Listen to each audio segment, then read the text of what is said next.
Sasquatch, Ghost, Dogman, aliens, demons, shadow people, skinwalkers, even the Fae. Our universe is vast, dark, and wrought with infinite unexplained phenomena. We have tasked ourselves with assisting humanity in finding the keys to unlock the mysteries that abound in and around our world. What we intend to reveal behind the curtain of darkness may very well invoke those fears long tucked away in our memories. We will meet that fear head on as we strive to shine the light of understanding on these phenomena. The goal is to arm you with the power of knowledge to confront and even combat these entities. We welcome you to join us on our quest. We are Midwest Night Watchers.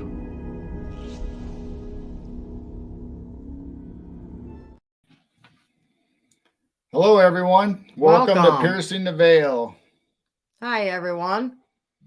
Tonight we have a special guest all the way from the UK. You probably all know him, Andy Decodes. And he also has the group, the 12th Dimension. And we're excited to have him on here and dig into all the stuff that he's experienced and talked to about with his guests. And there's just all kinds of high strangeness going on in the UK these days, just like there is here in the US. Yes, we've heard all about our area and Canada, so we just thought we'd hear some paranormal cryptid stories from the UK. So we'll go ahead and bring Andy on and we'll get into this and see what he has to say about all this weird activity going on. Hi, Andy. Hello. Hi, Andy. Hi. Welcome. Thank you for having me. No problem. We enjoy having you. We like watching your show, and I figured you'd be a good fit to come on and tell us some stories. Thank you. Yeah, I really do appreciate it. So, yeah. Where do you want me to start? Oh, anywhere. Well, you know, you're talking about making a venture to Rendlesham Forest, so we can start there and see where we end up. Yeah, so basically, I'm off work next week, and I don't usually get that much time to go out and investigate anywhere. Just because of family stuff going on and just regular everyday living. So I've actually had time now to make plans to go out and go places. So all being well, this Tuesday we're going down to Rendlesham. It's about a 2-hour drive for me. So I'm meeting up with a guy called Alex Lovelock who lives in that area. He does a show on a Sunday about 7 o'clock UK time called the Sunday Lounge. So I've been on there a couple of times. He's been on mine. So I said, as soon as we get a chance, we'll arrange to meet up. So as long as it's not raining, the typical UK weather, we're going to go down and meet up, go to the UFO landing sites and take some photos and videos. Now, Alex has said that he's been there and he's seen stuff and he's felt stuff, but a lot of the stuff that he picks up is when you've taken the photograph. So you're not seeing anything till afterwards. So hopefully I'll get some good footage or some, I don't know, odd activity on camera, shall we say. Awesome. So now, are you going to the specific site where they had the encounter that everybody talks about? Yes. Oh. So I interviewed Gary Heseltine a couple of months back. He had a new book come out called Non-Human. Now he was one of the military personnel that I think it's so hard to remember everything that everyone says. He was one of the main investigation team at the time in, was it 1981, 82 when it happened? Yeah, somewhere in there. I can't remember. Yeah, early 80s, I think. He was like one of the main investigators. So he came on to put everything straight about what happened, and because there's a lot of misdirection, I suppose. So he came on to say about the book and what happened and what he believes went on at the time. So yeah, just through talking to him and through the job that I do, I get to drive around Rendell. I used to drive around Rendlesham quite a lot, but I don't have the time to go out and do anything because I'm working. So it's like a few minutes here and there if I'm lucky, and it's like, right, I need to go. So it was this Tuesday, definitely going down. And I was chatting to Alex about it, and he goes, if it's raining, then there's no point because the photos aren't going to turn out well or whatever. But I've checked the weather. It's supposed to be the odd shower and that. But I'm going to take some of the equipment that I use when I go out investigating anyway, so it'll be protected. I think regardless, I'm going to go down. Unless there's a thunderstorm, I'm going. Put it that way. Well, you have a whole week off, only 1 day trip. You don't have anything else planned? I'm doing two streams on my channel this week. So I've got Paul Blake Smith on Wednesday. Do you guys know him or heard of him? So Paul Blake Smith is, sorry, he does a lot into the UFO ufology, and he was the guy that wrote the Nixon Gleason alien encounter. Yeah, okay. So I'm trying, like I said, it's so hard to remember every guest and what they're about, and so if I don't write notes down, it's gone. My memory's shocking. You mentioned equipment. What is your favorite equipment that you like to use? One of my favorites is a laser pointer. Okay. But not just, it's more for just, if you're out in the woods and it's dark, and even if it's daylight, and you're trying to explain to someone, I've just seen something moving over there, and you're trying to point and getting them to look down your arm to the tip of your finger, they could be looking anywhere. So if you got a laser pointer, you can pretty much pinpoint where you've just seen something. Yeah. Just a quick click. So I think that's one of the better things to use. Now, how big is the forest? Is it a huge like national forest for you guys, or? For the size of England, then yeah, but it's like I've driven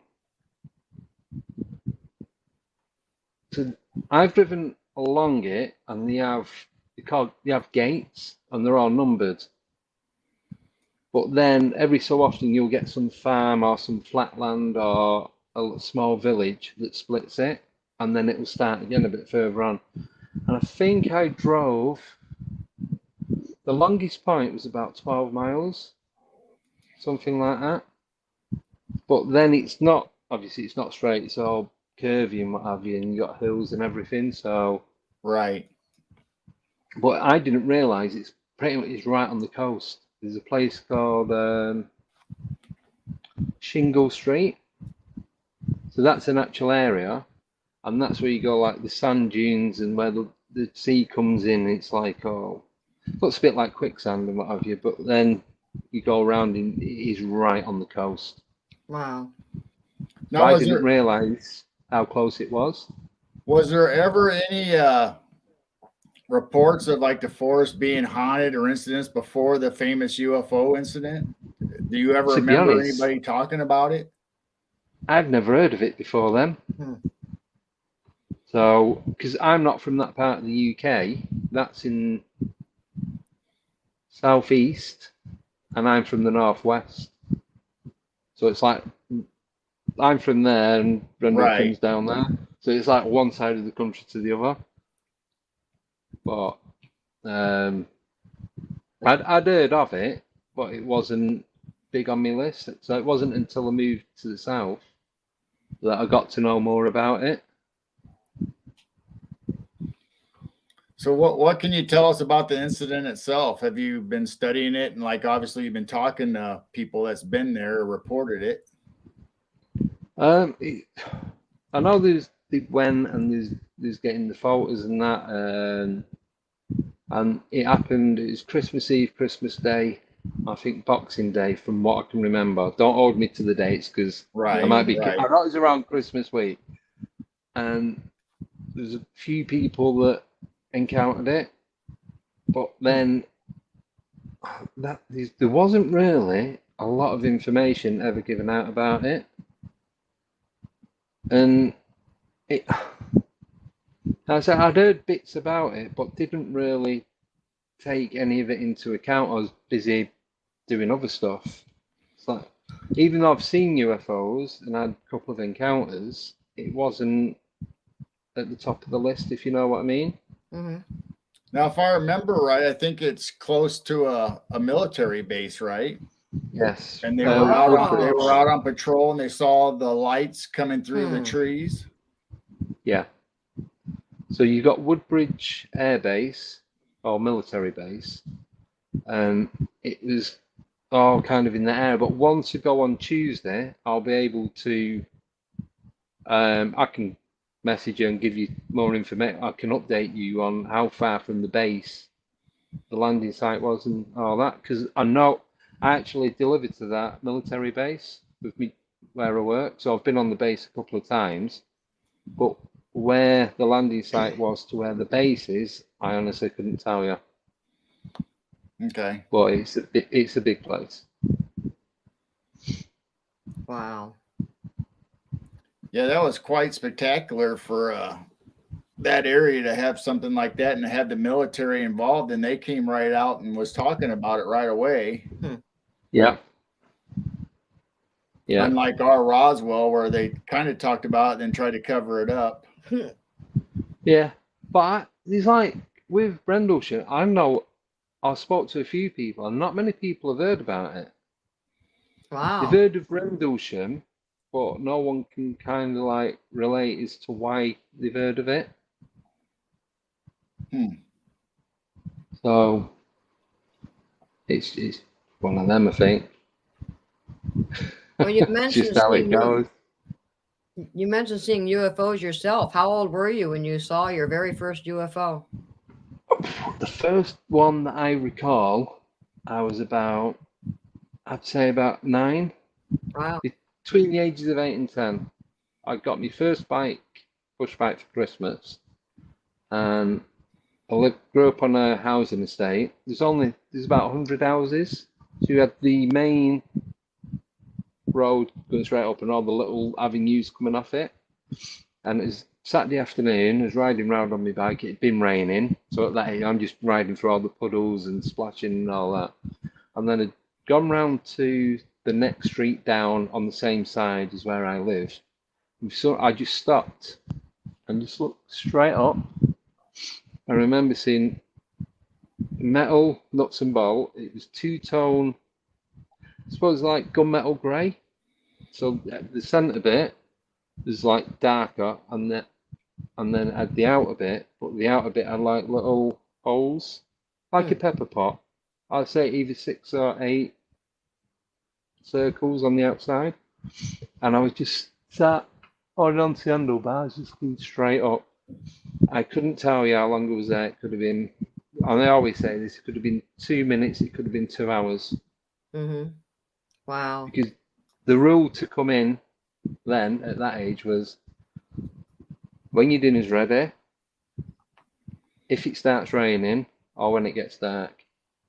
And that was it. So, my mum could have just thought I was just riding round up and down the estate. I was never more than 500 yards away from the house.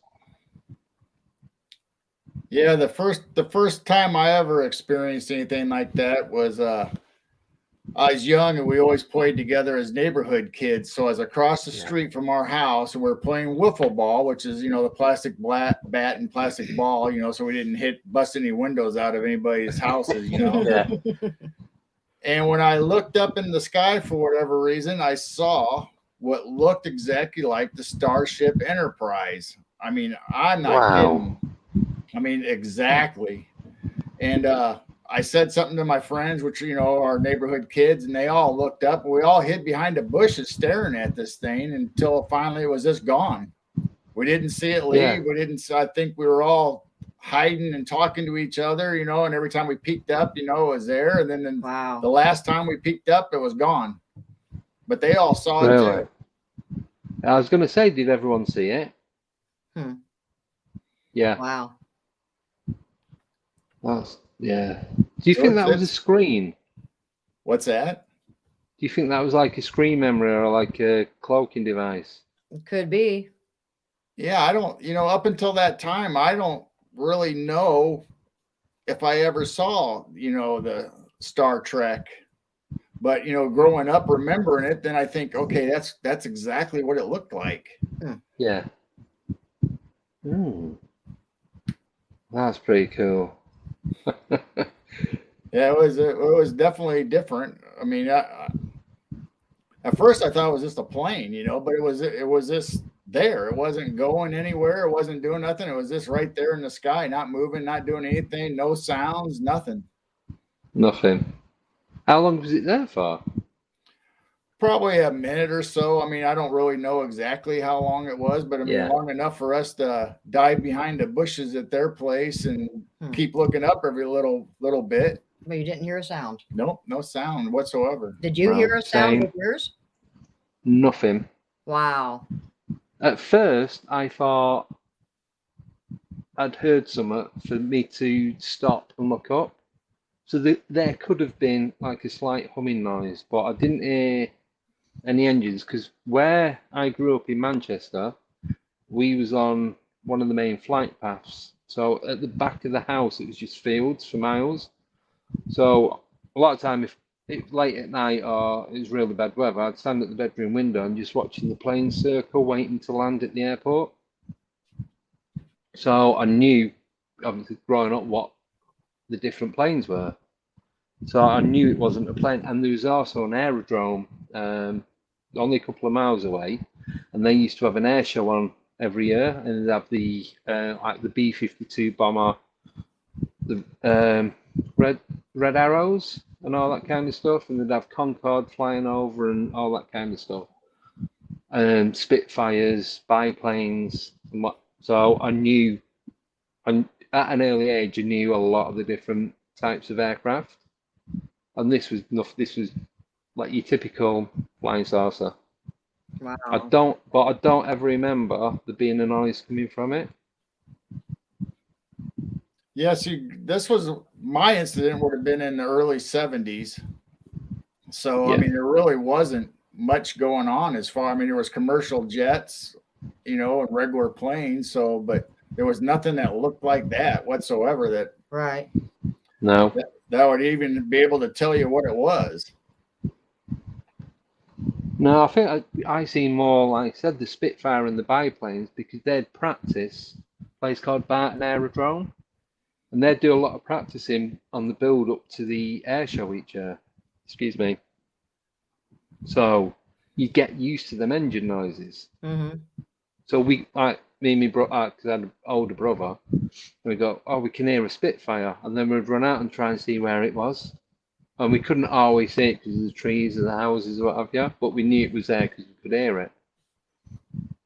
But even with, because I'd say there's a good 8 or 10 of us all around the same age that used to hang about, and I don't think any of them had any encounters like that growing up.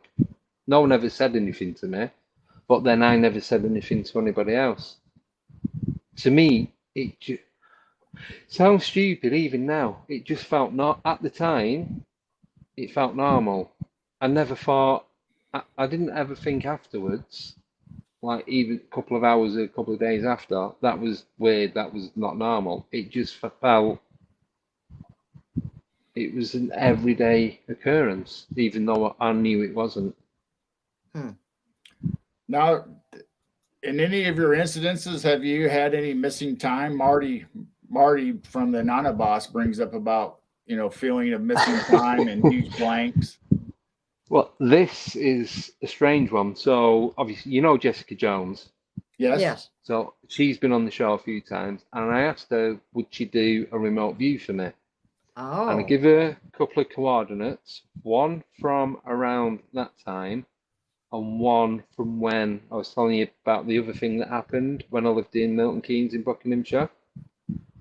So I'll give her them two time frames, and she said there is definitely some missing time, but she couldn't tell me whether it was from that one or the one a few years ago. Hmm. But with the stuff that happened later on in life, there was other people about. So if there had been missing time, they would have known that I wasn't there, I think. But because of this first incident when I was around 9 years old, and like you said, there's nobody else about, and I didn't have to be in as such. In fact, my parents knew I was just outside riding around on my bike. I think if there was ever any missing time, that was when it was. Hmm. Yeah, Wow. because my incident, being a kid, we didn't have watches on or anything, so we obviously didn't know of missing time or anything. But it did seem like, even though I think it only lasted a minute or a couple minutes, it did seem like it was an eternity lasting, a long time. At least the feeling of being scared and hiding behind seemed like, for kids anyway, we were back there for quite a long time. Yeah, see, I didn't feel scared, nothing like that. But it's like it stopped directly above my head, and I was just looking right up. And then I remember my neck was hurting, so you bring your neck back down to like stretch it and crack it. Did that, looked back up again, nothing, gone. I'm Wow. like, and then just carried on riding my bike, like it was, and like it's like going to the shop or something. It was didn't feel different to normal life. I know that doesn't make any sense, but to me it does. Mm-hmm. Right. Yeah, I mean, everybody's experience is different. I mean, some people say they have an experience, they lose time, and then the next time they remember, it was daylight, now it's nighttime. But I've never experienced that myself, but I know other people have. Yeah. I've not had that. I know a friend's dad. He used to go out metal detecting, and one of the guys. Well, they got to know this guy who had some land, and he allowed him to go on there. And he said, "If you find anything, it's yours. But if you find anything of value, then you need to cut me in," sort of thing. And he said he went there. He got there about 8 o'clock in the morning, and it's only like a 20-minute walk to where he was going across this field. And he looks at his watch, and it's like 8 o'clock. He's like, I can't have walked that in less than a minute. And then he realised it was 8 p.m., not 8 a.m. He'd lost a full 12 hours. Wow. And doesn't remember anything about it. Wow. Nothing at all. So yeah, that's scary. Wow. So is there any other unidentified objects or anything that you've experienced, or just other people's stories? No. The next, I've seen. I used to go out at night and just watch. I used to say like stars dancing in the sky, because you pinpoint one star and you just watch them dance about. So I remember watching a TV show or something. It's David Bowie was on it, the singer, and he was saying if you go out between, I think it's 2 a.m. and 4 a.m. and just stare at one point in the sky, you'll start seeing all these different lights moving around. Wow. And I'd just sit there and just stare. And it's like, oh, it was amazing. It's just like watching stars dancing. So I used to do that quite a lot. But there's one, I remember it was summer, because it was blue sky. Friday afternoon, because I used to finish work early on a Friday, and driving back. And so my youngest son was only couple of years old, so my mum used to babysit while we was at work. So I'd pick him up early on a Friday, spend some time at my mum's, and this is at the same house where I'd seen the UFO when I was 9. Oh, okay. So I'm driving back there, and I seen this thing in the sky, but I had Jodie Cook on just over 12 months ago, and he was talking about something, and he said something, and it just triggered about what had happened. Oh, So I was driving down, and I'd just seen like what looked like a metal ball, a metal object in the sky, and then it just zipped across from left to right. It just did like an electric blue streak across the sky. It then the object and to the right of the blue streak lit up bright red. The object went through the red, and then it all closed behind it, and then got like nothing had happened. No, it was at least 2 miles away. Wow. now Marty And that was was asking where- if Jessica had any more details about the missing time from your first incident. Not really. She didn't say so. She sent me a copy of what she'd wrote down. So I've got that, and I've laminated it just in case I ever lose it. I've got a good copy of it. Excuse me. But she couldn't pinpoint the exact moment, but she said you definitely have missing time, and you have had encounters with otherworldly beings. Okay. Wow. So and that was it. But I've not. People have said about going through regression and that, and do I really want to know what actually happened? Right. Right. That's the question. Do you really I know it really happened. want to know? Yeah, and I'm not traumatized by it. So if I have the regression, it could come out that it was worse than I imagined it to be. Yeah. So am I happy keeping it as it is? I think for now, yeah. I don't need to delve into it, so to speak. Okay. So, but I just wanted yeah, to bring sorry. it up because she brought it up, and so we can go back to your second incident. Oh yeah. So, and it wasn't until Jodie Cook came on, and he was saying about UFOs and like a portal opening and it lighting up and something going through then closing behind it, and I'm like, oh my god, that's what happened to me with the UFO on that Friday afternoon. The sky, it opened up, went through and closed behind it. It's like it didn't just vanish, it went through something. Wow. And that's what I truly believe, just because of what happened and how it happened. So yeah, that was something.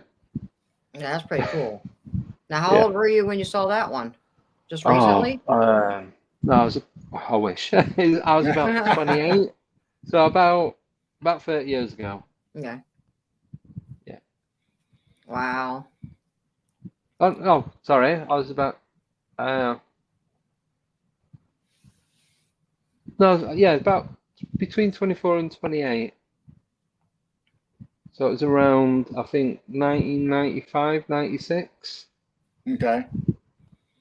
But apparently that was another years around there where there's a lot of UFO sightings around the world in the mid-90s.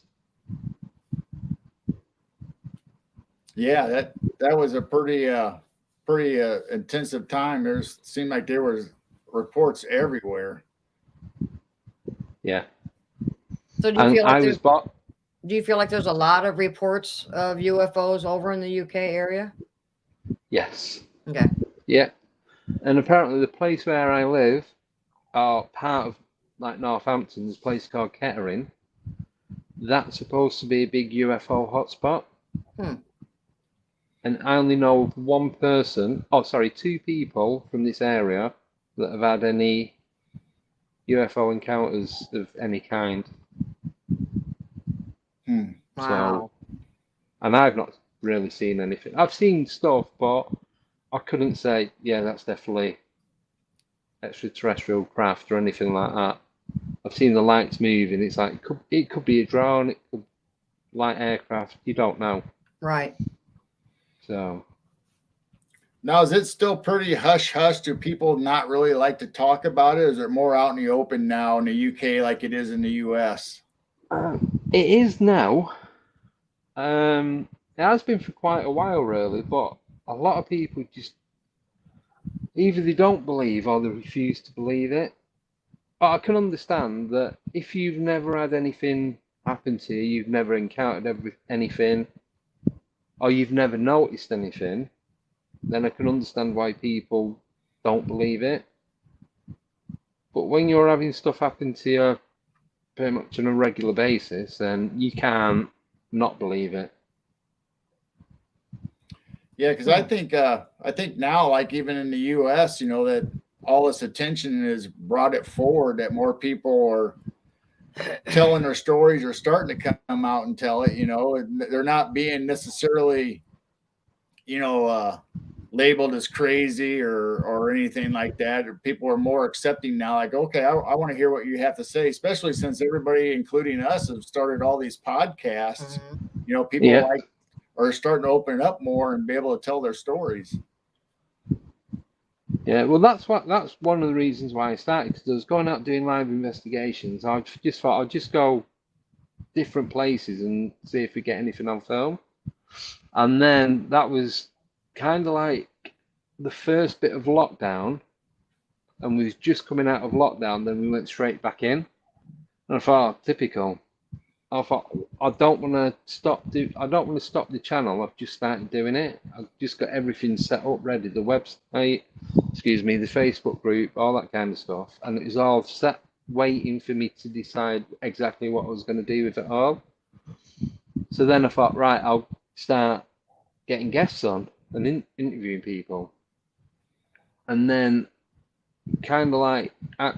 Well, just before that, I'd go on and I'd start talking about the encounters that I've had, and then doing it that way. I thought, well, if I talk about what's happened to me, hopefully other people come forward and say, "Oh, I've had that," or it might trigger a memory of something. Exactly. So, and it just went from there. And now, 2 years later, this is where I'm at. Really. Now, Derek's asking, has the British Parliament had any hearings on UFOs like the United States Congress is doing now, or no? Nothing. No. But I'm saying that I don't even watch the news, so I couldn't tell you. But I've not heard anything. They're all just arguing over stupid stuff all the time, so I don't bother watching it. Well, normally our Congress is all arguing over stupid stuff too, but I don't know why all of a sudden they're pressed about this UFO. Right. Yeah. The only thing that we was getting was when the Tic Tacs were getting shut down a few months back, and that was it. And the supposed Chinese balloon and spy balloon and all that. Right. That's pretty much it. Now, what was that about a Welsh triangle? Somebody made a comment. Oh yeah, I've seen that. Derek did. Yeah. About the Welsh triangle. Do you know anything about that? Oh, I've heard about it, and someone, I think it's my cousin. He was looking. I was on the phone to him, and he's looking online. He went, "Well, what's the Welsh triangle?" I'm like, "Don't know. Triangle in Wales. I really don't know." Obviously, I've heard of the Bermuda Triangle, and is it the Bridgewater Triangle? Yeah, there's Bermuda and Bridgewater, and I mean, actually, all across the whole world, there's triangles. Oh yeah. There's one in Alaska, there's one in Japan. I mean, they're just everywhere. Yeah. Well, I had Kaz Clark and Gary Jones on, and they were talking. They're main key witnesses to the Penturk UFO incident in 2016. I think it was February the 15th, February the 16th. And they came on talking about that. That was only a couple of weeks ago. And they've pretty much found out that it was supposed to, they've said it was a military exercise, but because it was all conducted on private land and all these people were supposed to have been contacted for them to do this, everyone's turned around. Even like the emergency services have gone, we don't know what you're talking about. No one contacted us about anything. It's for the FOI, Freedom of Information Act. And no one's got anything. It's all pretty much, no one contacted us. No, we don't know what you're talking about. So that's probably part of it. Yeah. So what other kind of stories are coming out of the UK? I mean, I know there's obviously, since you guys are considered the old world, for us, there's Yeah. obviously paranormal and all kinds of stuff going on over there. Well, you've got, we was talking before off air about Black Eyed Kids. Now, there'd been a few reports, I'd say about 8 to 10 months ago. Now, I'd not heard anything. It was one of the lads at work who's come out on some of the investigations with me, a lad called Nathan. And he said there's like 5 different accounts over the last couple of weeks. And I tried looking for them online, but I couldn't find anything. So I don't know how true that was. But then at the same time, I'd heard that there was Slenderman sightings as well. But then there was nothing to back it up. There's no video or photographs or anything like that. Do they explain how they're dressed over there? Because I know how people have explained, they look kind of shaggy and ragged clothes over here. Like ill-fitting clothing. It's like either too big or it's too short. And there's always at least 2 of them. So pretty.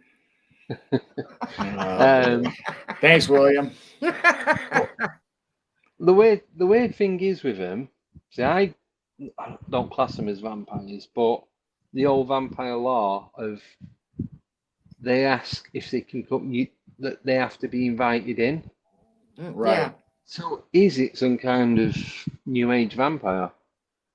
And they're just disguising themselves as a child to make you feel like obliged to do something for them. The weird thing is that they're described as like children, which for us it'd be the depression, and rags and street clothes. I guess it'd be paupers for you guys, or the street cleaners and that kind of clothing. They don't look like they're from the right time sometimes. Yeah, the wrong era. Yeah. Yeah. Well, that's fascinating that you have them over there also, because I don't know if I've ever heard of any reports of black-eyed children in other countries. Wow. See, I've only heard of them in the US and the UK. Wow. Mainly in the US. Are they the same kind of stories, like you said, that you have to invite them in? We have stories here where they show up on people's front porches, or they start talking, or the kids, their neighborhood kids are talking to them, and then they want to come in the house, with them, and and they want to use a phone or use a bathroom. Yeah. And they need to contact the parents to come and pick them up. Wow. It's strange. I know if you ever knocked on this door, it won't be getting opened. Because all the reports here in the U.S., most of those people developed serious illnesses after encounters with the black-eyed children. Yeah, I remember there's an elderly couple that let him in, and the guy, he ended up dying. I think he ended up with leukemia or something. Oh, wow. And his wife, she was really ill, like getting really bad headaches and that. And I know she survived, but she was ill for a very, very long time. Wow. Yeah, it's strange. I don't know how to explain black-eyed children. Yeah. But I do, so like that you just put up again, vampires dressed from centuries ago. I do think that it's some sort of vampire type creature. Yeah, they obviously have that evil sense to them. I mean, people say that, in their stories, that they felt that presence, and the one story I remember specifically was a guy answered the door and the black-eyed children was there. And the same thing, Yeah. they wanted to come in, use the phone, whatever. And his dog, who normally just runs to the front door and just barks viciously, it ran to the door and then put its tail between its legs and hid. Yeah. So They know. so the dog could sense something's not right. Yep. But it's what are they? That's the thing, we don't know. Right. It's just speculation, isn't it? And it's guesswork. Yeah, it's crazy. I mean, it's obviously I don't know, some kind of dark entity, or like you said, maybe vampires, or maybe Another hybrid type. Who knows? Yeah, that's it. Could be anything. Right. I mean, they could be cloning, just experimental cloning. Who knows? Yeah, because that's one of the things that you say when these, I don't know if you want shapeshifters or skinwalkers, whatever you want to call them, that when they try and replicate a human, you never quite get it right, and it always tends to be the eyes that are the part that isn't complete. That makes sense. Wow. So, and as well, you've all heard the saying that the eyes are the windows to the soul. So if they've no soul, then it is going to be black. And the weird thing is that they disappear just as fast as they come, because a lot of people don't really notice them, walking down the street. They just show up all of a sudden. They're on your porch, just or next there. to your car. And then the next time you look around, they're gone. Yeah, they're gone. Yeah. So there's some kind of maybe dimensional aspect to them. I'm just glad the reports are starting to slow down. Yeah. No, I'm not hearing about them. Yeah, we're not hearing about them. I'm happy with that. Definitely. So is that in just one area that you heard of these reports, or is it kind of being spread out a little bit? The reports that I heard were the ones in Cannock Chase in Staffordshire, just outside Lichfield. And that's another place that we're doing. Well, we're doing a meet-up during the day, and then there's a few of us that are staying over and doing through the night investigations. So if you don't hear from me after the 10th of September, something bad happened. No, we should be all right. No shows this week. You'll have to leave us a contact number so we can get a hold of somebody and go looking for you. Well, there's at least 4 of us that are going to be there through the night, and we've all got, there's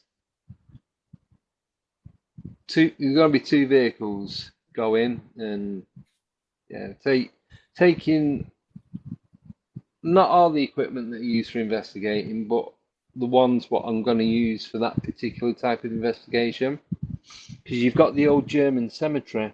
So I've been there during the day, but that's the area where there's a lot of dogman sightings.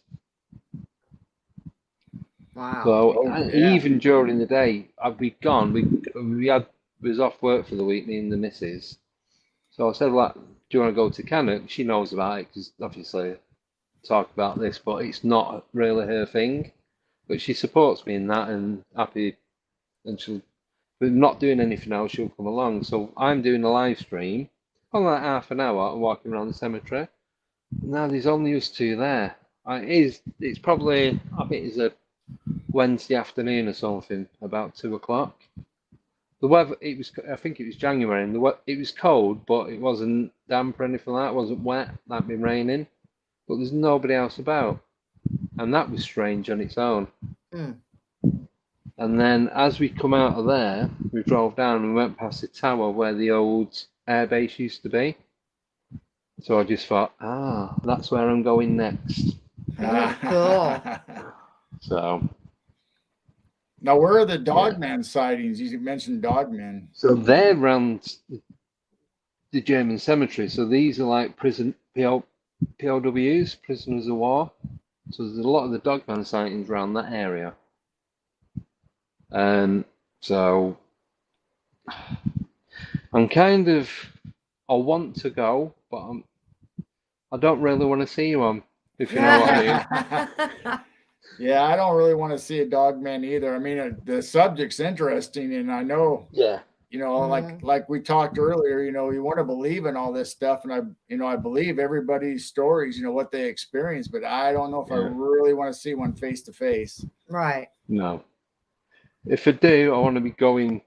I want to be seeing it in the mirror, and I'm Or going the other maybe direction far about away. 90. Maybe if it's like way, way, you know, miles away, and I think that's a Yeah. dog man. Okay, that's good enough. Yeah. I'll be happy with that. But So what? yeah, but it's just something. It's been on my bucket list for quite a while, and it wasn't. Not that I've not had the opportunity. I've not had the opportunity to do it with a certain group of people. So now we have. To me, it's going to be a lot better.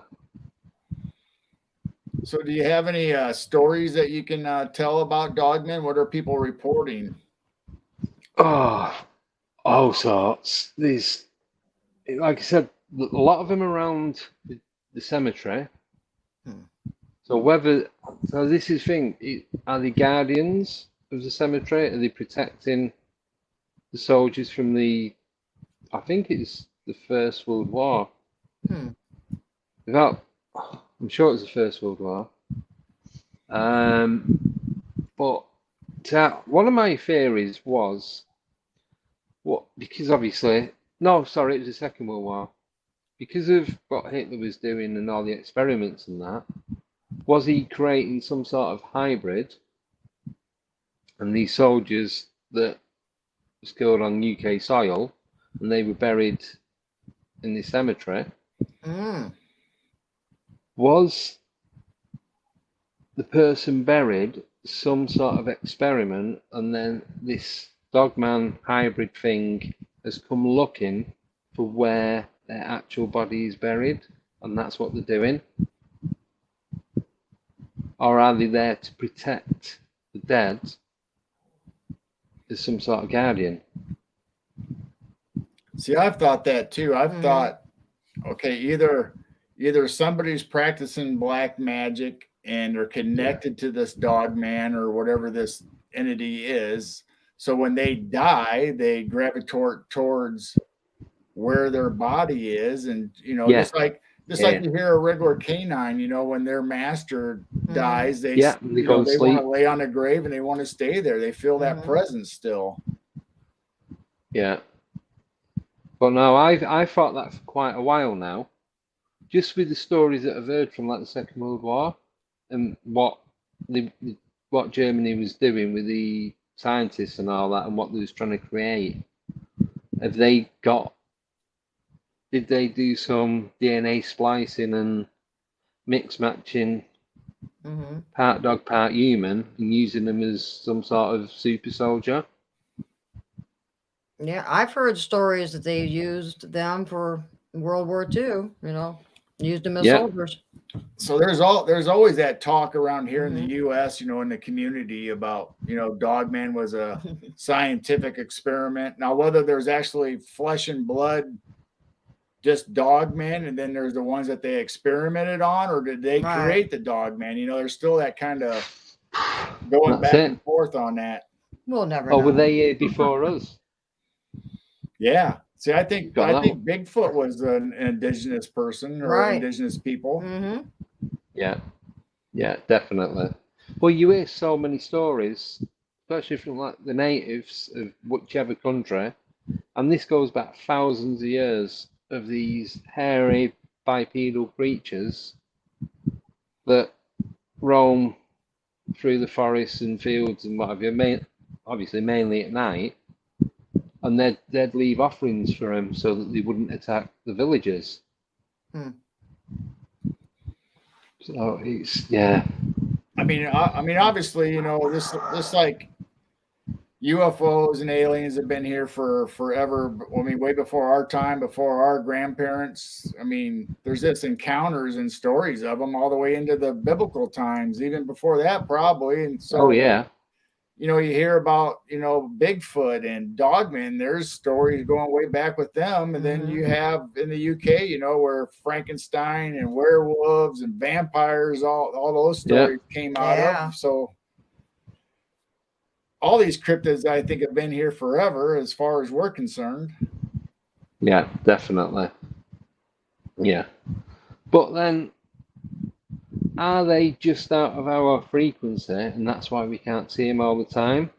Or do they travel through portals? Or are they it live in inner earth through the cave systems and underground tunnels? When I say inner earth, I don't mean that is like they've got the sun and the clouds and everything like what a lot of people believe inner earth to be. Hollow I mean, earth. like they just live underground. Yep. Whether we've pushed them there or they've gone to get away from the humans or for whatever reason, or that they was already there prior to that. Well, and it's just how they've adapted. And orbs are associated with a lot of these things also. Are they traveling around and, instead of going through a portal, are they turning into an orb with their energy and taking off? And that's why we can't see them with our naked eye. Yeah. Yeah, if they've got the ability to do that and that much more advanced than us, I know what I'd be doing. I wouldn't be going out, getting in my car, feeling it up, taking 2 hours to drive somewhere. I'd be changing shape of energy and just go straight there. Yeah, I want to fly around in an orb. I think that'd be fun. Yeah. I mean, definitely. Me and Jane, talk about it all the time, and I know a lot of people in the podcast talk about it, about how Bigfoot's dimensional and Dogman can be dimensional, and I mean, just all these cryptids. I mean, it makes sense that they're dimensional. I mean, but they're also supposedly, like what you were just saying about inner earth or hollow earth, that there's, reptilians or, aliens that have been here and been on the planet for a long, long time. Yeah. And they just live under the ground. And that's it. It's like, unless we meet one and ask the questions, we're never going to know. Is there a lot of caves over in the UK area? Yeah. Okay. Yeah. Most of them are around the coast. From what I can gather, there's quite a lot in Wales. I know there's some up in Scotland, but there is quite a lot of cave systems. Apparently, there are cave systems that you can get from in the UK and pretty much get all the way to Turkey, and like far like Eastern Europe. It goes under the sea and you can travel for miles. But then, would you want to do that? Because unless you've got a map, you could be there forever. Wow. Trying to find your way back out. Yeah, I mean, it's hard to imagine all those cave systems going all over. Right. I mean, I know both the U.S. and UK obviously have always been digging for coal and all these mines and everything, but when I think of inner earth, I think of something different besides that stuff. That these are like caves that go way down below even what they are at. Probably do. It wouldn't surprise me. So, with all these caves by the coast, any signs of like pterodactyl or anything like that flying around? Not well, as I was saying off air, there was no. It was where I was living at the time. I said it was Milton Keynes. It's 40 miles from London, so it's probably I think it's around about a 2-hour drive to the nearest coast, which is like Norfolk or Suffolk. Do you want me to tell that story? Yeah, go right ahead. To go into that. Right, so it was middle of summer. I know, because it was going dark about 10:30, 11 o'clock. Like, not still twilight. You could still see, but proper dark like it is now outside here. It was about 11 o'clock, and I was sat in the garden I said to you before, I just go out watching the stars, and I had my telescope set up. So I'm just watching what was going on, see if I could pick anything up. Because a couple of times, if you stood in the back garden, if you stood in a particular spot, the back of the houses were higher than the front, and then the way the trees were, you could block out all the artificial light, so you could get a really good picture of the sky. And I think once there, I managed to see the Milky Way, and I was trying to take photos of it, and nothing was coming out. That was before smartphones, so it was just a normal mobile. It was awful pictures. It was just black, nothing on it. So I really want a photograph of this as proof that I've seen it. And I was just doing that. So I turned around to come back into the house. And it's a clear night, obviously, because there's no point trying to star watch when there's clouds and that. So as I turned, I just caught something in the corner of my right eye, and I looked up, and it was like a dark brown tan colour,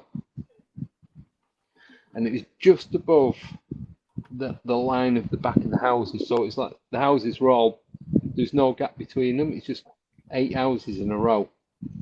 Excuse me. So the back of the house was probably about 35 to 40 foot high. So the roof, it wasn't your typical roof like that. It's just one that went. So that's the back, and then the front was lower. And I just watched this. What I believed at the time was a dragon glide across the sky until I couldn't see it. Wow. Like I said, I had my phone in my hand, and this is at the time. This was smartphone. I think the iPhone 6 or iPhone 7 was out. All right. So it was quite fairly recent, say in the last 10 years. And I just watched it, and I'm like, oh my God, I've just seen a dragon. And it was one of them, I look away, look back up, and it was still there. So I did that once, but I'm not taking my eyes off this now. I just watched it till it had completely gone outside. Probably lasted 15, 20 seconds till I couldn't see it. Ran in the house, straight onto YouTube and Google and that, and typing in dragon, and just watching all the. I was like, nope, not that one. Nope, not that one. And this sounds so stupid, but what made it authentic for me is, at the end of the tail, it's got that little diamond, like what a lion has, like that fluff ball at the end of its tail. It was, I could see that. So I didn't see the face because it's like at an angle, and I was looking like at the underbelly like that, like say a 20-degree angle. So I could see the back legs like that. Wow. And the wings, the shape of the wings was like big bat wings with like the little hands, claws, like that go part way. And I was looking at all these different bat wings as well, and could not find anything that resembled it. But if it's all right with you, Gerald, I can send you a picture. Okay. Yeah. This is not a photograph, but it's one that I found on. I found it on Google. Oh no, it was on Facebook. So yeah, so I'd been looking. I was looking for weeks, and then I ended up getting distracted and looking at other stuff, and it's like black-eyed kids and vampires and Slender Man and all that kind of other creepypasta stuff was coming out. So I'm looking at all that kind of stuff, and then I found. I'll send you two images. Sorry, 1 second. Right, they're sent to you. I've sent them on Messenger. If you want to add them, you can. It's entirely up to you. I'm just thinking, I've seen a dragon. And then obviously searching, and then I'm looking at other stuff, and then getting distracted and thinking about other things, and then it kind of like just goes out my mind. Then it's about So that was one. So it's about 5 years later. It was. I'm looking at just you just flick through Facebook like with newspaper or magazine, and come to this picture, and I just dropped, sat down. I was stood up and just sat in the chair. I'm like, oh my, I swore, but I won't repeat it. Oh my God. I could not believe what I was looking at. I'm like, that is what I seen. Exactly the same. And like I said, I know these are CGI or painted or whatever, or they're not real, put it that way. But whoever's done that, and it was what I believe to be a pterodactyl. And so, one of my friends says, this is the best bit, sorry, one of my friends, was it not a kite? As in on a string? I'm like, if that was a kite, someone must have had a rope about 2 inches thick and made it fly about a half a mile across the sky that I could see. So how could they have flown it? Because where the flight path was, they'd gone through houses, schools, industrial area, over main roads, over a dual carriageway, a lot. It wasn't. But then I was thinking, was it a drone? Didn't make any noise. There was no lights on it, nothing. You can hear a drone hundreds of yards away, can't you? It's that buzzing noise that you can hear. But it didn't flap its wings, didn't move its head, didn't make any noise. It just flew in what looked like a perfect straight line till it was out of sight. Wow. Yeah, I was going to ask you if you saw the wings flap or it just No, soared. nothing. And just kept on soaring.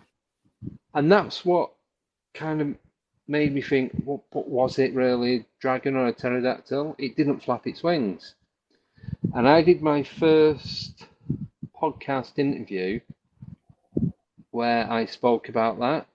And the guy that was interviewing me turned around and said, he's had a lot of people contact him about pterodactyl sightings. And every single one of them has said they never flap the wings. They get into a thermal drift and stay in it. Because they're supposed to be cold-blooded creatures, aren't they? So obviously the more energy they use, they're going to burn themselves out a lot quicker. Wow. Yeah. So do you think it's not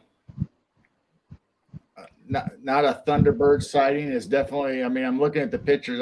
For some reason I can't get them to download onto the system that we're using for StreamYard. Do you want me to hold it up to?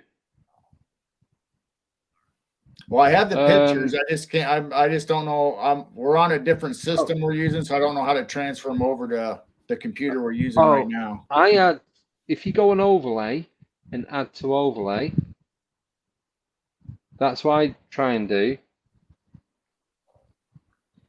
I can hold them up to the screen if you want. Yeah, can we share? Do you want me to do this? Yeah. Right, so the head, from what I can see from the head and the tail, were the only two things that resembled it from that image. Yeah, we can see it. The wings were nothing like that, and the feet were nothing like that, and it didn't have that fin under its neck. But the head and obviously that bit of the tail were identical. But then on this picture, now see how the head's slightly different on this one? Right. But the feet weren't as long and the tail wasn't as long as that. But the shape of the wings were, see how you've got the little claws or hooks or hands right. It was them wings. So it was a cross between them two. And judging from where I was stood to where it was in the house, to where it was above the house, sorry, and the size of it, I reckon the wingspan was at least 16, 18 foot. And from the tip of its mouth or its beak, or whatever you want to call it, to the tip of its tail, must have been at least 24 foot. So it wasn't little. Wow. And that is what I seen.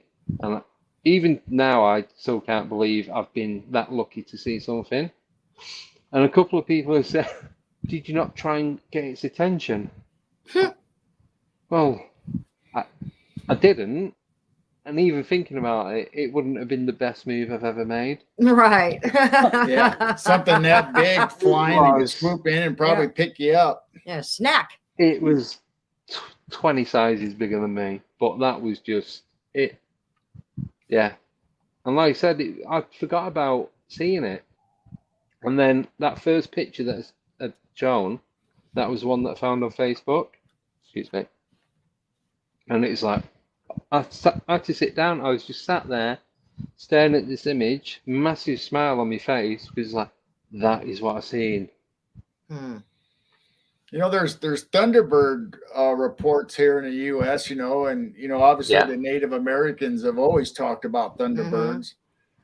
But then you get, you know, here recently, Jason McLean, you know, from Texas Front Porch. Yes. He talked about a sighting and described it pretty well, you know, just kind of like the image that you just described and showed. Yeah. Yeah. And it was like I said, it was like a dark tanned, like a saddle leather, that colour. Because it was just visible. It was just visible, but because I'd been looking at the night sky anyway, my eyes had adjusted. So I think that's why I seen it as I turn around to go back in the house. But then I think now, how much stuff is there in the sky at night that isn't lit up that we don't know anything about? It could be there now, flying around in circles, doing cartwheels in the sky, and we just don't know because we're not looking. Right. Was it close enough for you to hear any of the wings in the air movement or any sound from it at all? If it had flapped its wings, I would have heard it. So it was just gliding then. Wow. I'd say it's less than 100 foot away. Oh, wow. Because like I said, I was judging it the height of the house to where it would have been because it was at the front of the house, but because I was looking up at an angle, I'd say no more than 100 foot. That's amazing. And if I'd have screamed or done something, it would have seen me. And yeah, I'd have been in the house and probably still be there now. Yeah, so we live in Illinois, and I grew up my whole life in Illinois, and I remember that Thunderbird trying to pick up the boy in the 70s. I watched that a couple of months ago. Because one of his granddad and his mum that was there, and they'd been out playing in the yard and that. Yep. Yeah, that's the one. Then what was it within the last year or two that we had somebody tell us that they've been seeing dragons, and I'm assuming they're describing the same thing you are out there on the East Coast flying around. Right.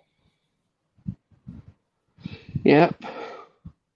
But then there's another incident. Now, I never seen this, and this was around, or not long after I'd seen that portal thing, whatever that was. We'd gone up to, there's a place called Rivington, just outside Manchester, in a place called Bolton. And there's an old quarry, you've got reservoir there, you've got forestry, and it's like hills. Just the Pennine Moors, West Pennine Moors. So we was getting back in the car. We've been walking about, and a friend went, "Did you just see that?" Oh, no, what? He went, "It looked like a cow with wings." I'm like, what? Cow That with don't even wings. make sense. She went, it wasn't a cow, but the body was the size of a cow. And it dropped down off this dry stone wall to where this old quarry was. And I went, "Why don't you go and have a look?" I went, "You seen it, you go and have a look." The drop was only about 5-6 foot, but then the grass and that went down and dropped into like a bit of a ravine and what have you. And But I said like a cow with wings. Like, it wasn't a flying cow. The size of it, its body was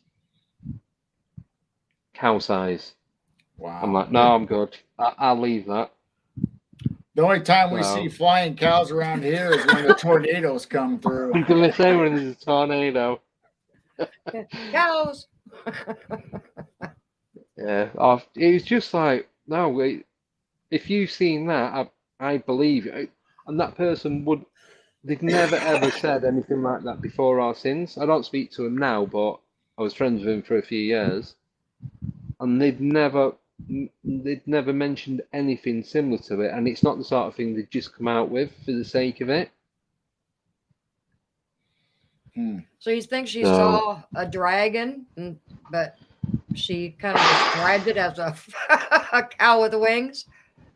Yeah, and this was daylight. This was like mid-afternoon, like 1, 2 p.m. at the latest. Wow. So, yeah. I don't know what that was. That's crazy. But I mean, there's so many descriptions, even when people try to describe a Bigfoot or a dog man or parts of the US have a skunk ape, or there's just so many little nuances of all these cryptids.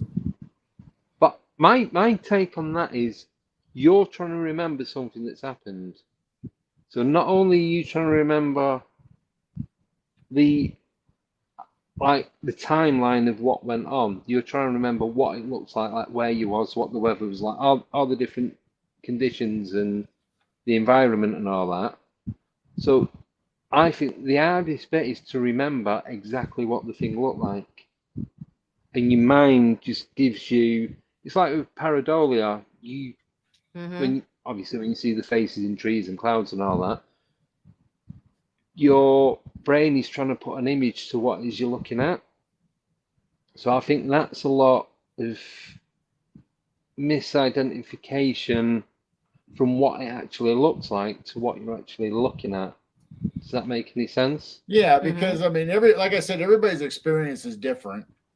Yeah. And you're in just such awe and shock a lot of times when you see something. So it's like you're not really thinking of, okay, what color is it? Does it have fur? Does it have scales? Does it have, how big is it compared to everything else? You're trying to remember this after the fact.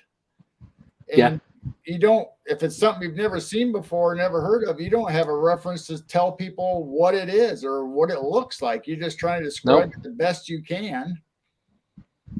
Yeah, totally agree.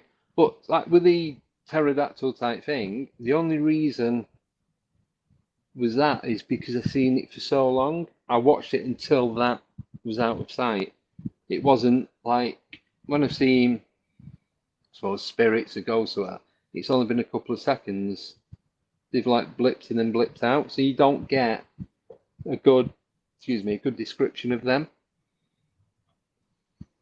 So yeah, I mean, it's just like they say, when you have a car accident or a bank robbery, and you ask the people how to describe them, and nobody describes everybody the same, to the police. No, and it just completely happened. different. Yeah, because you can't in the moment. I think that's what I was trying to say before. Yeah. So you're not thinking about. You're not thinking about the detail of everything. It's only because of what I do that I know my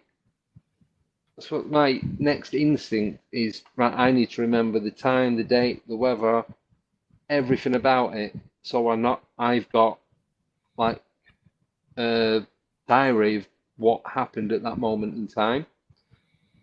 But for someone that doesn't do this, they're just thinking of what is going on, which I still do that as well now. I've had other things where this isn't normal. This really isn't normal. Yeah.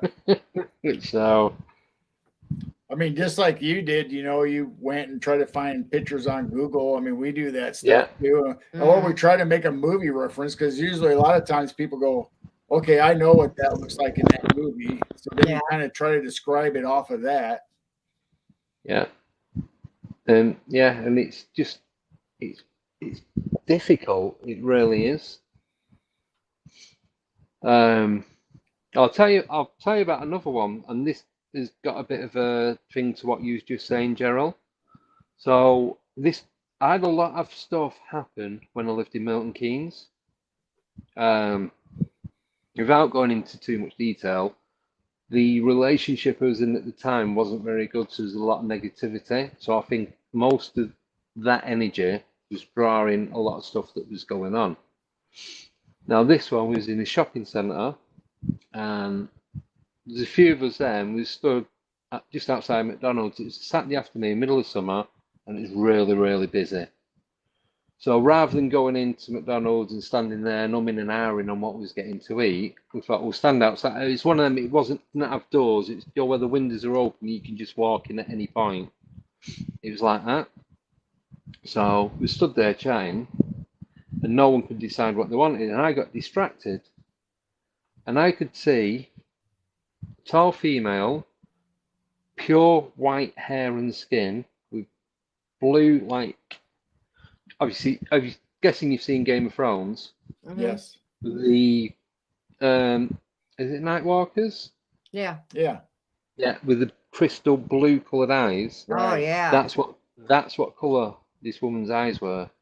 But she must have been, I'd say, at least 6.5, 7 foot tall.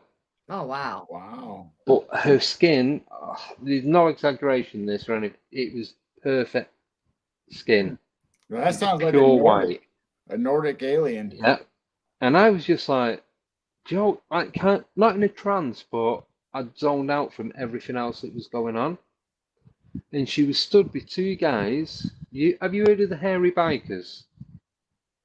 They're What? chefs, cooks. Oh. They go around, they travel around on motorbikes and they go Right. around cooking in different places and that, and they just do it out on the street and what have you. Now, they look like them. So there's two middle-aged guys with glasses, beards, quite big built.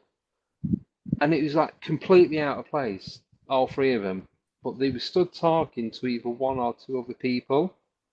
And I'm just like, and I'm thinking, this isn't right. There's something not normal about this. But never made eye contact with any of them. And then one of the people that was with said something to me. So I turned round. I think they decided what I was having to eat. And this only took like probably less than a minute. It sounds a lot longer, but it wasn't. And when I turned back, all three of them had gone. Or Wow, I couldn't wow. see them. Now, where I was stood, so we're stood there, the exit and entrance to the shopping centre's there, McDonald's was there, and the bank was there, and there's a food bit there. So we were stood right on a junction. Now, if they would walked in any direction, we would have still been able to see them. And I'm literally spinning round on my heel trying to find this 7 foot tall, blonde haired woman that had come out of nowhere and gone. Now, I told Albert Rosales this story, and he asked me to send it over as an email, so I did that, and he was putting it on his Facebook group, and he was asking for a picture of what it looked like, and I'm like, no, not like that. And even though all these pictures were Nordics, not one of them was similar to what he was sending me. So it's the same sort of thing. So I said, like, there's one, the only picture I could find was one of Jamie Lee Curtis that she had really short cropped hair. I said it was like that, but it was brilliant white. You know, like you get the proper like white ice cream, and it's like it was that colour, same as the skin, no blemishes, nothing, and that's why it stood out more than anyone else. And then the blue eyes, so it's the same colour blue as what you used in your logo with the Midwest. All right. It was like that, that blue. Wow. Yeah, it sounds like a Nordic to me, but I mean, we don't really have a picture really to know what they really look like. No. But, So like Crater Lake here in the U.S., you know, there's a lot of 411 missing incidents and people killing themselves going into the lake. You know, there's all kinds of weird stuff going on, but people say that Nordic-looking people are there before they disappear. yeah. Interesting. That's strange. That really is. And it's just like kind of what you talked about, they're fair complected, not a blemish, they're tall, they're Wow. Yeah. Just like you would picture a Swedish or a Norwegian, the blonde hair Yeah, and pretty much. yeah. Just like you said though, the eyes are different though. They're that piercing Yeah. blue. And it's the height of her as well. I've not seen many blokes that tall, let alone a female. Yeah. But there's no eye contact made. But whether or not they picked up that I was literally staring right at them. I'd switched off from everything else. So whether they picked up on that, and then when I turned, they'd, maybe shapeshift, vanished. I don't know what happened to him. I just didn't see him again. Well, I'm assuming if they are, what we're describing, Nordic or dimensional or whatever, they know when people recognize them or are paying attention to them. They feel that vibration or frequency to them, so they know when to get. Yeah, that's what Albert was saying. So it's like, yeah, that'd make a lot of sense. But yeah, it's had so much stuff go on. All I can tell you is what's happened. Most of the time, it's like I don't know what it was. Right. I can tell you what I think it was or what it looked like, but to what it actually was, I have no idea. Right. No, that's the right attitude. Yeah, because we're not experts. Nobody really knows. We're just speculating. Yeah. But even with the pterodactyl, was it really a pterodactyl or was it a cloaking device? It could have been something else behind that. Right. But that is what I seen. Yeah, it So could I have can't say. It looked like a pterodactyl. Projecting an image to you. Yeah. Yeah, we say that all the time. We don't know, what we only have so much that we can see with our naked eye. We only have such a range that we can see, and evidently dimensional people and even like Sasquatch can project stuff to your mind, so they could probably make you see whatever you want to see or they want you to see. Yeah, something that makes you feel comfortable, I suppose. Or something you recognize. Right. Yeah, as soon as you started describing that person, though, I automatically thought of Nordic. Well, maybe Arcturians. I think Arcturians are also blonde and blue-eyed. I think that's how you pronounce them. Arcturians, something like that. Yeah, I know what you mean. So yeah, but that was very, very odd. Wow. But it's like there was hundreds of people about, and no one else seemed to pick up on it. Oh wow. Yeah, that's the interesting part. Why wasn't anybody else paying attention to them? Yeah, exactly. Wow. So, and them gone. So I'll never know. And Hmm. a lot of high strings that's going on. Oh yeah. But the thing is, I'd go shopping. I used to live literally over the road from the shopping centre, and I'd go there quite a lot because it's just more convenient than going anywhere else. And never, in the 15 years that I lived, the 12 years that I lived in that part of the country, never seen anything before or since in any part of that. But Albert was saying that he got a lot of reports that there's been a lot of Nordic type people seen in shopping centres. Apparently that's quite common. So I've not heard that before either. Yeah, well, it's too bad we don't have something to reference them by, or if you had more people with you that noticed them and said, no, they had the blue eyes and they were 7 foot tall. Or what did they see? Maybe they saw something totally different. That could be. But the thing is, there was 5 of us, but that was another thing. I didn't even question the people that I was with as to whether they seen them, even though I knew it wasn't normal. It felt normal. Right. Yeah. What's normal? Paranormal's normal and Yeah, normal's not paranormal. so Yeah. much. But I think because I've had that much go on, it's like, oh, it's just that. Do you know what I mean? And you kind of get used to it to a certain degree. Yeah, and if we're only getting these little glimpses, what Mhm. aren't we seeing? What aren't we able to I see? know. Yeah, I was just thinking the same thing then. Imagine what else is there that we have no idea of. Yeah, Of course, maybe we don't want to see them either. true. Yeah. Bigfoot, Dogman, sorry. The reptilians.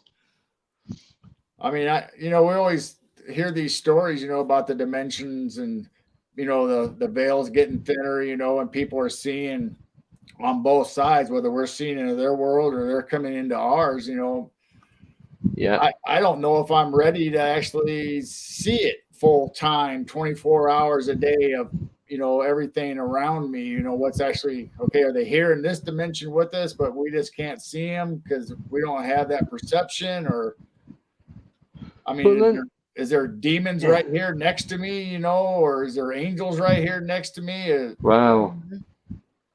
I don't But know if then I want to you- see that Yeah, 24/7. but do you not think though that when the veil thins, shall we say, that when we're seeing something, what we might think is a ghost or a spirit, we're looking at that, and that's looking back at us thinking, what am I looking at?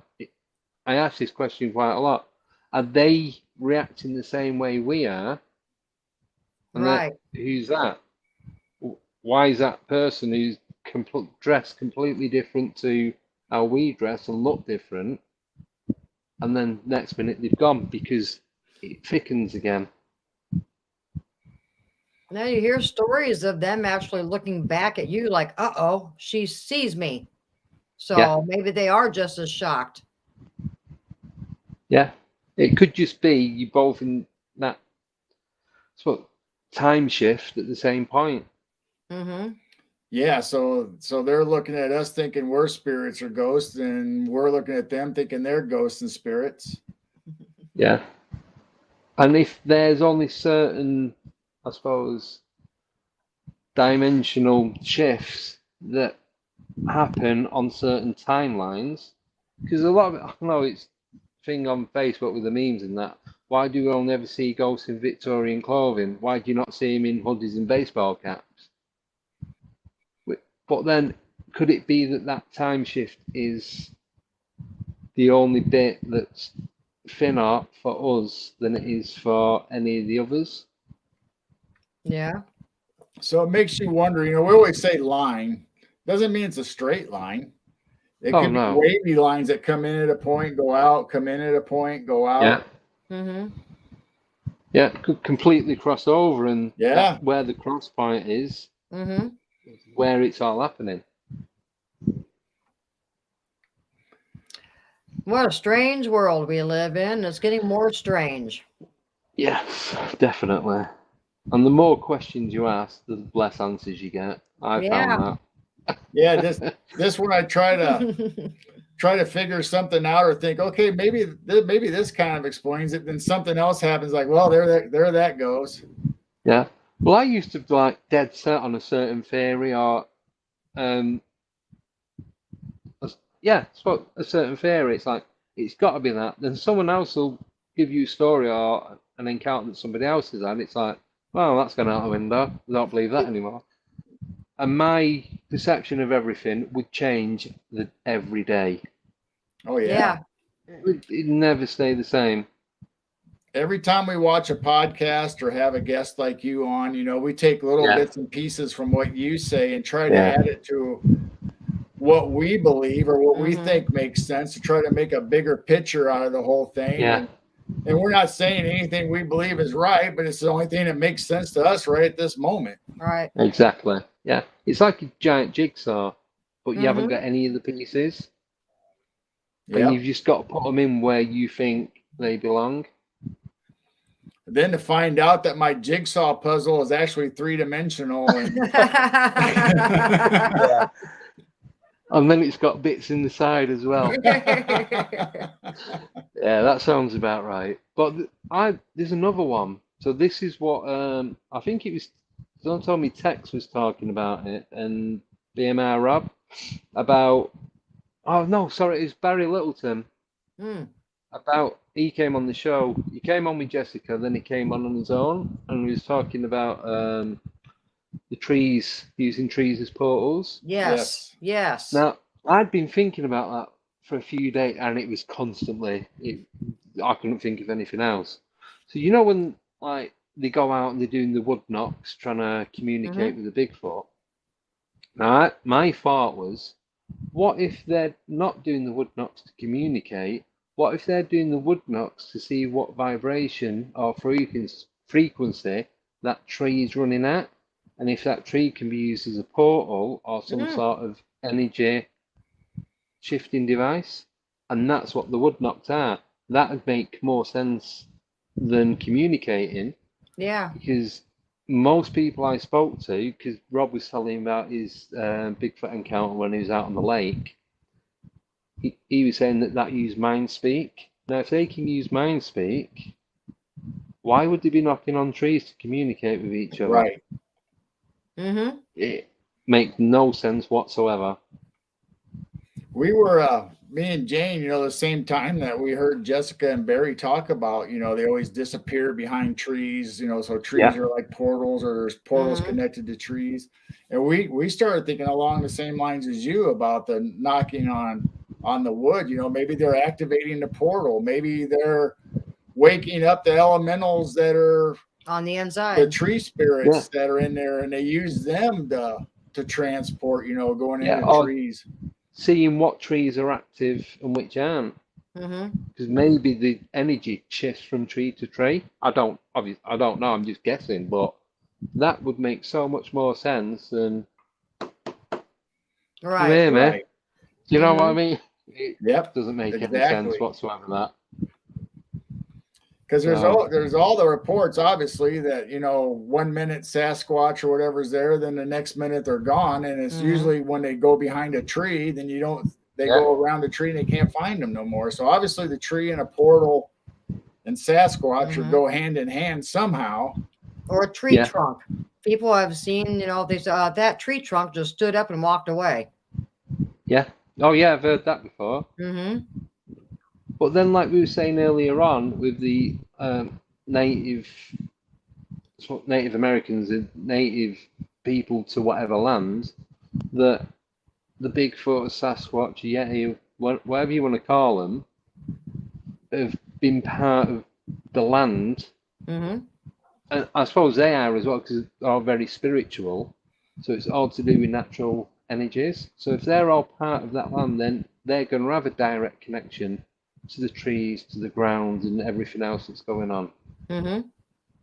So if they've been doing that for thousands of years, or even hundreds of years, it doesn't even have to be that long, really. As long as they find that connection and it works, then why would they not do that? Yep. I mean, there's everything. We always say everything's always connected, whether it's cryptids or paranormal or UFO or whatever. I mean, there's always that bits and pieces that are all similar but yet different. But I mean, you get into dimensional. I mean, that just throws everything out. It's just like it's an open field. I mean, you can start imagining all kinds of things. Yeah, it's true though. It's like, because I believe like Bigfoot, and I suppose more so Bigfoot and the Fae in that is more supernatural than paranormal. I know there's not a big difference between the two, but I think more people associate paranormal to ghosts and spirits and like that kind of stuff. Yeah. Whereas the supernatural is a more intriguing stuff. Like you said, how Bigfoot vanished and the missing 411 and UFOs. I know it's all pretty much the same thing, but it's just it's like it's been stereotyped, hasn't it, really, more than anything else. Yeah, I mean, once again, you got to throw that in the unknown file. We're not going to know, I don't think. No. Right. But I mean, we tend to lean towards, you know, that the Sasquatch is using elementals, whether they're tree spirits, rock spirits. I mean, they're all connected with Earth, and we're assuming that, like you just said, we talked about earlier, that Sasquatch or Bigfoot is really an indigenous person or people Yeah. to this. So they might know how to use the Earth and the frequencies and energy of the Earth to go wherever, be dimensional, become a tree, be part of a tree. I mean, Yeah. how do you Well, know? this is another thing, and this was one of the first questions that I asked when I started doing the channel. I don't know if you guys have, but have you ever heard of the tree people? I know tree people are called Ents, but has anyone? Because I was born in the early 70s, and I remember someone telling me about the tree people. It wasn't a TV show. I think it was a family member that was telling me about them. And there's saying like tree people exist, and the people are the spirits that live in the trees. And the person that was they weren't doing it to try and scare me. It didn't scare me, but you know when obviously you tell kids about stuff that exists, and as you get older, you find out that it doesn't. It wasn't like that. It was like these tree people, and they live in the trees, and that's why woods and forests were alive, and with all the animals and that, with deer and rabbits and all that kind of stuff. And no one else had ever heard of these tree people or tree spirits. Wow. And it's just something that's always stuck with me, that I've always believed in. So whether they meant like it was a fae or Bigfoot or whatever, I don't know. I couldn't tell you. Because I Right. can't even remember the person that told me. I just kind of think that it would be a family member that would have done that. Yeah, because you know, we think of the Fae or elementals, not necessarily a fairy or a Fae, but an elemental that's specific for the trees, and there's one specific for the rocks. And there's, you know, like there's Yeah, water spirits, you know, Mm-hmm. the sprites. So there's all different kind of elementals that are part of nature, and you know that's what we think that Sasquatch is using, because if they've been here long enough on Earth, then they probably know about all this stuff. yeah, yeah. Mm-hmm. Suppose befriended them or used them, not in a bad way, but it was like helping each other out. The way I don't know. Suppose like birds, because you get crows and magpies and all that. And you don't really see the diff. You do see some species of birds fighting, but the majority of them, like sparrows and starlings and all that, they're all like flying around together and eating together and what have you. So my guess it'd be something very similar to that, helping each other out, or just living side by side without any drama, I suppose. Right. I'm assuming that they're beneficial to each other. Yeah, However their Mm-hmm. thing works together. yeah, they can help each other out in whatever way. Hmm. Well, we're past the hour and a half. We can keep going if you want, or we can end it here, and maybe some other time we can have a part two. I know it's late on your end. It's entirely up to you guys. I've got 7 more days off work, so I'm not in a rush to go anywhere. It's up to you. It's just that it's awkward time for me to come on because obviously we work and that. Right. Right. Yeah. So if you want me to stay on for a few more minutes, or you can end it, whatever you decide. Well, Your if you call. got something else you'd like to share, I mean, we're not going anywhere. I mean, it's early for us. Yeah, it's Right. 1:30 in Oh, the morning for you. yeah, that's fine. I've been to bed later on the school night before now, so I think I can manage. I'll give you this one more thing that happened. So this was when, again, I was living in Milton Keynes, and it was the same house where I'd seen the prehistoric bird fly over. So I was in the bed. So it's first. There's only 2 floors. So it's the first floor, and it's probably the bottom of the bedroom window. I'd say was probably about 12 foot off the ground. Now we lived in a close, so it was 4 rows in a square, and they're like grass in the middle for kids to play, and then they had a footpath all the way around, and then the parking was residential parking, like allocated parking bays. So so the house where we lived, the living room was at the back. So that was, like I said, when I went into the house after when I'd been watching the UFOs and that, you walked straight into the living room. There's the front of the house, it was just the door and the 2-bedroom windows. So you could see the walkway to where the cars were parked, and that was it. And then like the houses down that side and the houses directly opposite. So I was sat on the bed. I remember it was a Sunday night because I was getting stuff ready for work. My partner at the time was having a shower or something. And her daughter, she was early teens. So she'd come into the bedroom to get some of her school uniform. Now I was sat on the bed, and the window, it was one that opens vertically, and it has a safety lock on it. So it only opens a couple of inches before you've got to push a button in to open it fully. So it was open, like I said, 2 inches, and I could hear the worst growling I've ever heard in my life. Ew. But it was right underneath the window. It wasn't on the ground. It wasn't a dog. Oh. Oh. And we had like, it didn't last long after that. We had a tree, like a berry tree. There was a little red berry.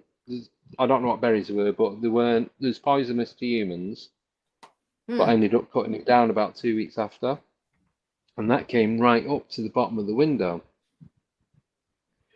And whatever was there, it was a loud guttural breathing stroke growling. And it lasted for at least 2 minutes. Oh. My partner's daughter was like looking at me, like nervous, smiling. And I'm looking at her and she went, "What's that?" I went, "I don't know, I was going to ask you." And then I said, she said, "Why don't you have a look?" I went, "No, fact, how about you have a look?" But it was like, but I had thought in my mind that if I was to put my hand or my head into that gap, whatever was there was going to drag me through. And I was like when you stand on like a ledge and you're looking down, but you don't want to get too close in case you slip. Right. So it was like anticipate, and I'm like, oh, I can't see anything. That was it. That was as close as I was getting. Wow. But all the time it was growling, we were talking but whispering. Like, what is it? It's like, you have a look. No, you have a look. And it was like, but no one had any dogs. The biggest dog at the time was a bloke across the road, had a Jack Russell. But even if they did have, like, say, an Alsatian or a Doberman, something like that, that growl wasn't loud enough. And how was it under the window on the first floor? Yeah. Wow. Because you can judge the sound of a person, like, because like I said, because it's a bedroom window, and I always have to sleep with the windows open, regardless of the weather or what time of year it is. So you could hear people when they stood at the front door in the other houses chatting and that, and we could work out who it was with the voice. And this is, if it was a dog growling, we would have known it was further away, but this was right underneath the window. Yeah, that don't make sense. Wow. I don't know any 12-foot tall dogs, put it that way. Yeah. At least I hope there's none that tall. Wow. Yeah. Although, dogmen are pretty tall. Yeah. Well, it could have. That's the only thing.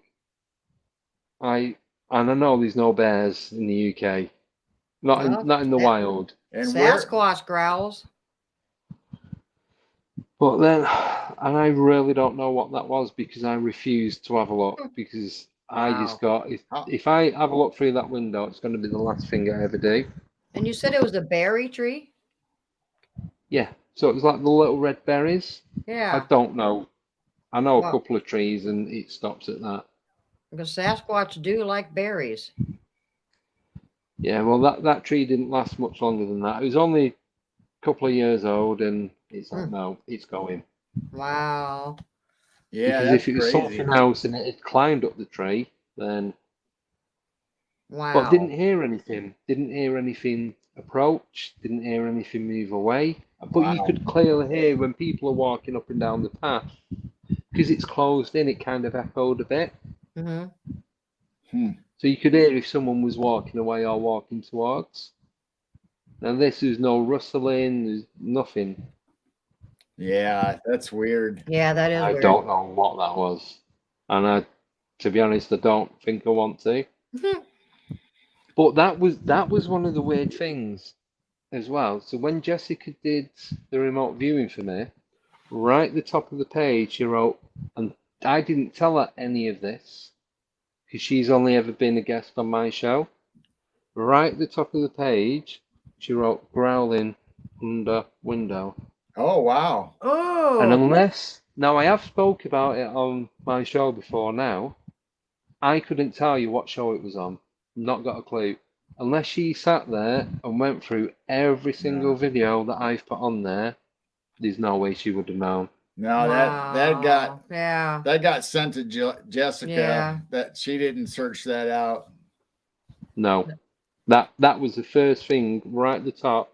You know where she signs it and puts all the like the AOL and all that kind of stuff. Mm. It was there and the date. It was right next to that, right at the top.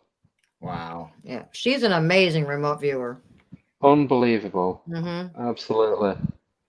And it just, yeah. But I think that was one of the freakiest.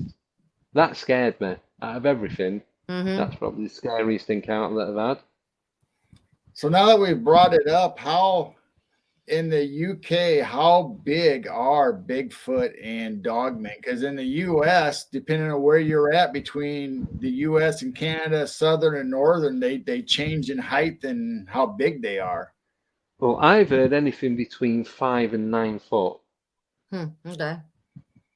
Probably more than that, but without listening back to the podcasts or YouTube channels, most of them are US based anyway. But I'm sure the tallest that I've heard in the UK is around 9, 10 foot, maybe. Okay, because here in the US, in the southern states, they tend Yeah, to be a little smaller. They're like 9 to 10 foot tall, usually is what they're described.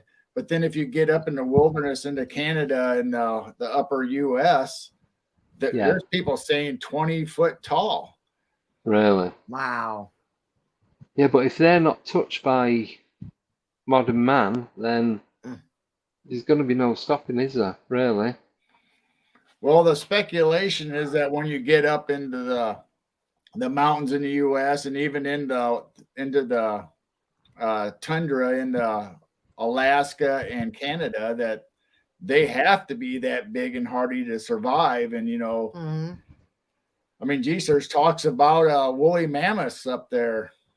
Yeah, Mm-hmm. yeah. I remember, and it wasn't that long ago, there was a video on YouTube of someone flying over, can't remember where it was, and a herd of woolly mammoth, and they zoomed right in. And this was before CGI and all that kind of stuff. And you could clearly see there's about 7 or 8 woolly mammoth running through all these trees. Wow. And then the video just, and I wish I'd have downloaded it and saved it on my PC. And no, No. nothing. All right. Cannot find it. Yeah, It's so gone. not only now do we have, talk about dimensional beings and stuff like that, but then we have these uncharted. I mean, nobody goes through the tundra or the Yukon, where the real deep forest and snow and No. unknown. I mean, it takes a special kind of person to camp out there and take trips up Mhm. there. Yeah. So, yeah. So if there's ever to anything like that, there must be at least 20 people with me. There's no way it'd just be 1 or 2. Yeah. At least.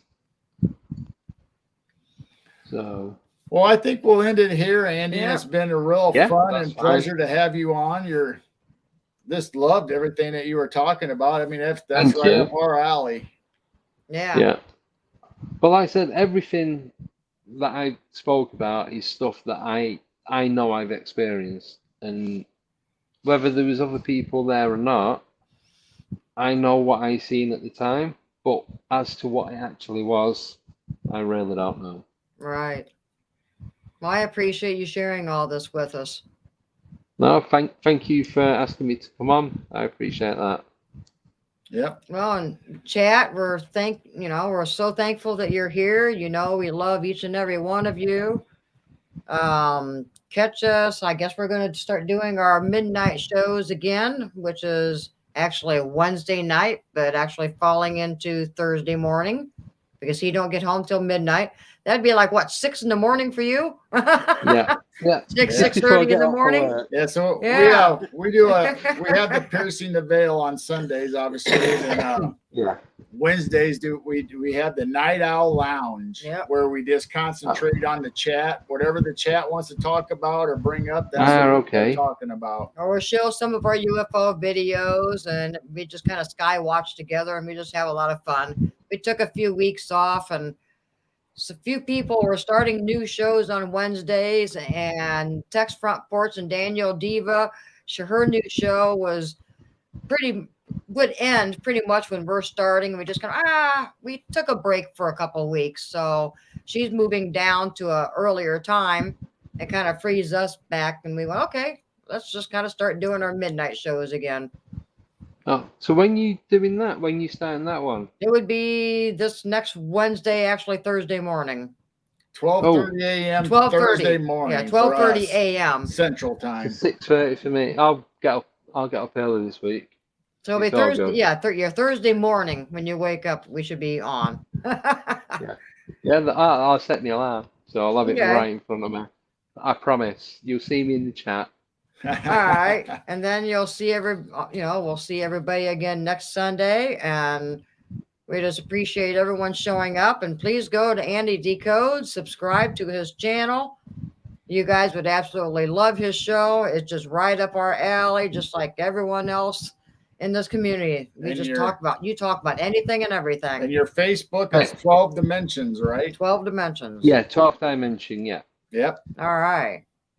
Well, everyone, we love you like always, and we will see you next time. Peace and love, everyone. Good night. Thank you for having me.